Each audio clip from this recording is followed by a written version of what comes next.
You're worthless. That's what my daughter told me right in front of her friends. My birthday cake stayed untouched. 10 candles barely flickered.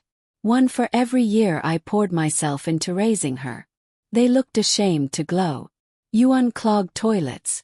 And you think that makes you important, she said, her voice sharp and rehearsed.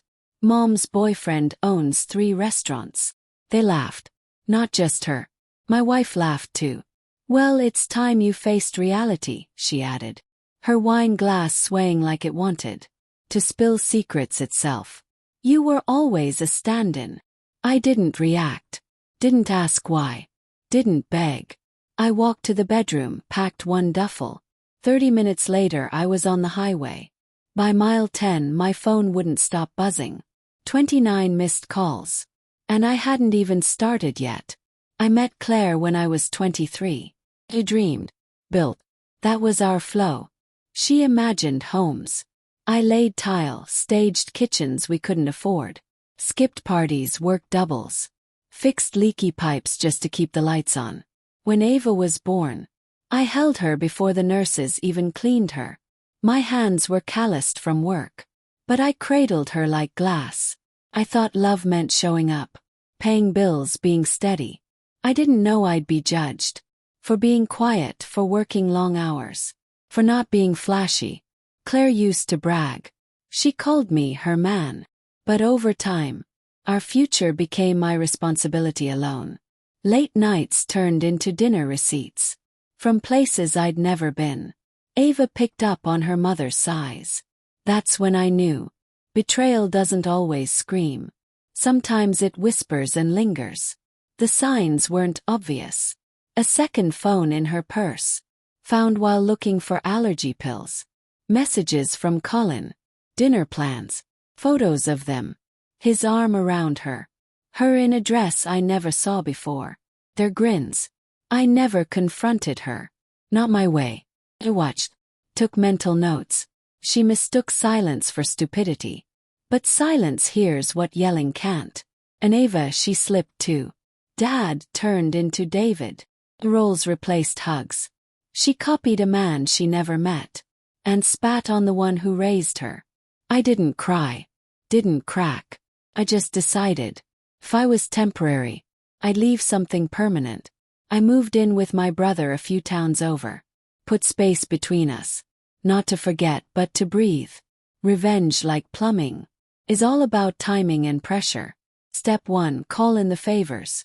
I'd fixed pipes for cops, attorneys, even judges. When you show up at 2 a.m. to stop a flood, people remember. So I asked. No questions. Just nods. Step 2, dig into Colin. All 3 restaurants were under Claire's name. To dodge taxes. Interesting. Turns out Colin had a history. Small fraud, gambling debts. Claire had no idea. I did. Step 3, surveillance. I'd installed security systems before. This time I got creative. Cameras in smoke detectors, vents, even light bulbs. I watched. I listened. Heard them mock me. Talk about draining our accounts. Using my retirement. Claire forged my name on a joint document. She moved half our savings. Didn't even hide it. That's when I smiled. Bank fraud. I filed a report. Froze everything. Turned over documents. Alerted the police. Blocked her every move. Then the IRS. I mailed an anonymous package. 3 restaurants. Untaxed money. All under Claire's name. Color-coded folders. Auditors love that. Next, Ava's trust. I set it up when she was born. What she didn't know. It required independence. No cosigners. No gift. Just her. Let's see how far entitlement walks alone. The final strike, video footage. Just one clip. Claire and Colin laughing. About how easy I was to wreck. I sent it, unlisted, to her employer. A respectable design firm.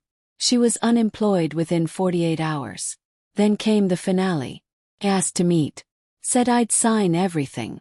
If we could share one last dinner, civil. They agreed. We met at one of Colin's upscale restaurants. Claire wore red. Her victory color. I slid an envelope across the table. Inside, account records, IRS letters, screenshots from the video. Colin turned white. Claire's hand trembled. I leaned in, my voice steady as a scalpel. "You were right," I said. "I fix things, including people." Colin stammered. Claire reached for my arm. I stood, handed the waiter a tip. "Oh, and Colin, you might want to check your kitchen staff." One of them swired. "Say hi to the health inspector." I walked out. Their voices didn't follow. Only silence. My silence. The kind that buries. They tried to write me out. Erase the man who built the beginning. But I don't disappear. I rebuild. Ava called eventually. Left a voicemail, apologies, maybe truth. Maybe not. I didn't call back.